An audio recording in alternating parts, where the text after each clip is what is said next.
Orakadam SIA golden gate இனோஜியோ சிட்டியில் 3 வில்லோக்கள் உடனடி விற்பனைக்கு. தேவைப்படுபவர்கள் தொடர்பு கொள்ள வேண்டிய தொலைபேசி எண்கள்.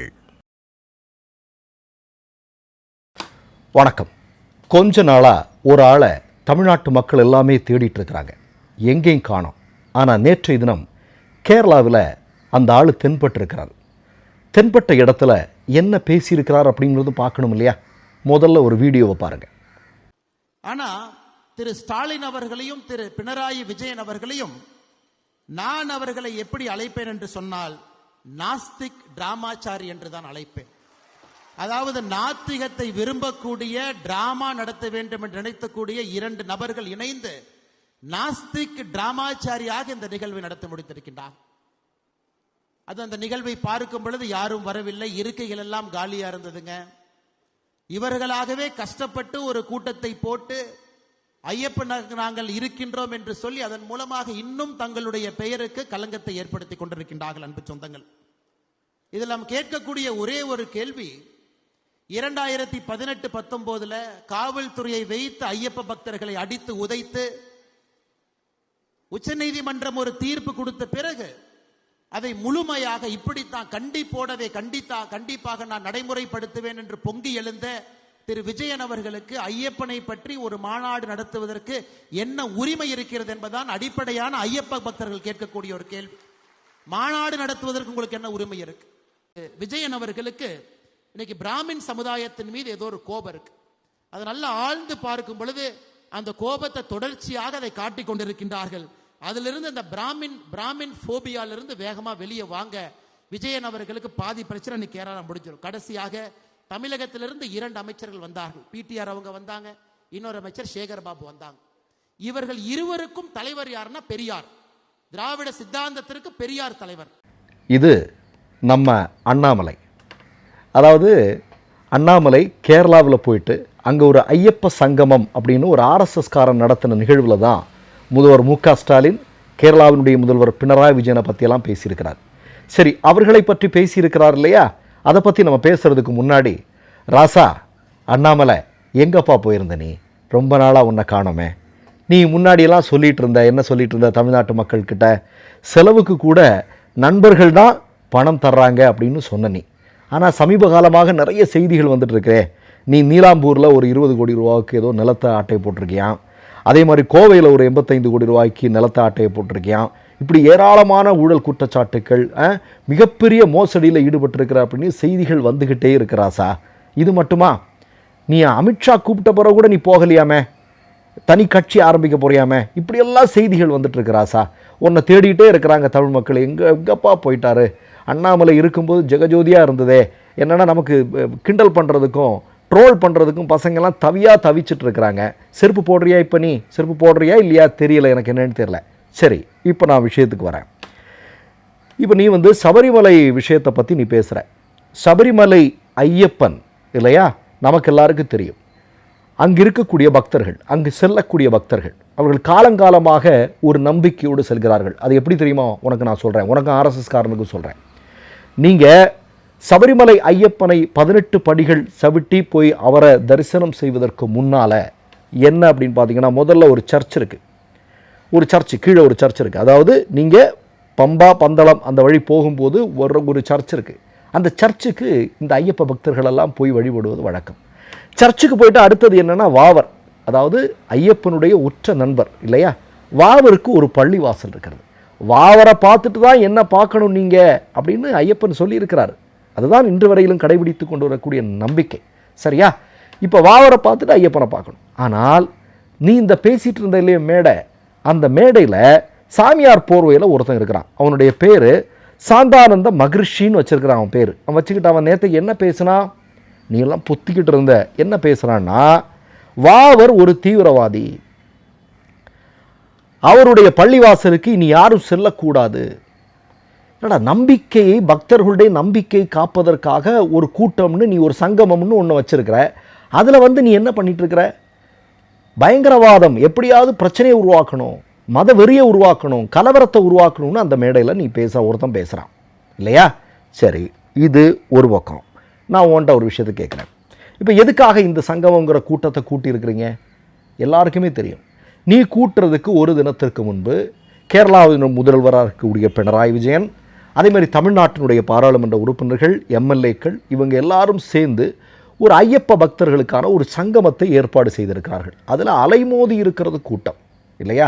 இன்னொன்று மிக முக்கியமான விஷயம் சொல்ல வேண்டியது, கேரள மாநிலத்தினுடைய 2 சாதி அமைப்புகள், ஒன்று என்எஸ்எஸ் என்று சொல்வார்கள், இன்னொன்று எஸ்என்டிபி என்று சொல்வார்கள்.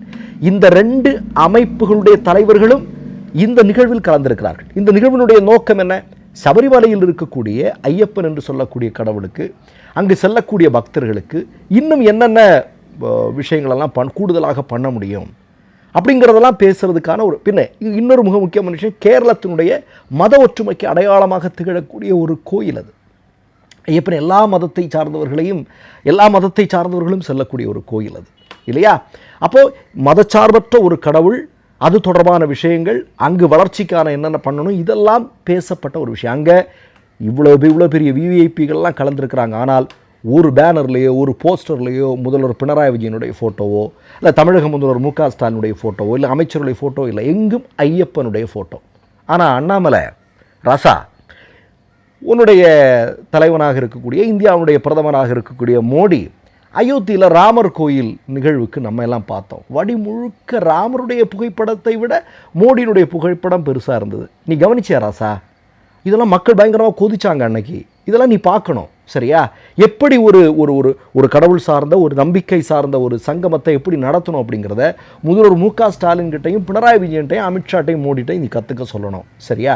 சரி, அதை கூட விட்டுருப்பா, நீ அதெல்லாம் விட்டுரு. அடுத்ததாக நான் உன்ட்ட ஒரு செய்தியை கேட்குறேன்.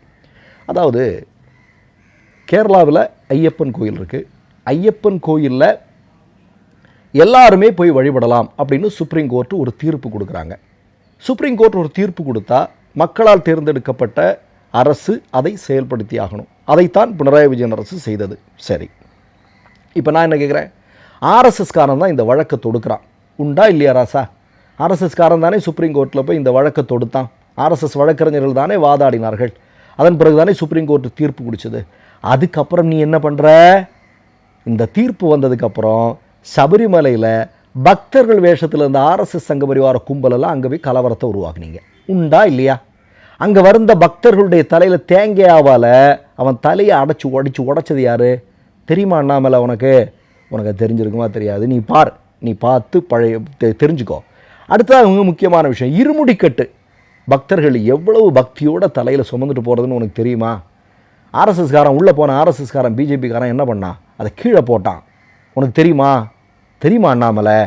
சரி, ஒரு ஆர்எஸ்எஸ்காரன் இருக்கிறானே, அவன் ஐயப்பன் என்று சொல்லக்கூடிய கடவுளை திரும்பி நிற்கக்கூடாது, அவன் திரும்பி நின்ன புகைப்படம் எல்லாம் வெளிவந்தது இல்லையா? 18ஆம் படிக்கு மேலே திரும்பி நின்று அவன் கலவரத்தை ஊக்குவிக்கிற காட்சியெல்லாம் வெளிவந்தது. நீ பார்த்தியா அண்ணாமலை?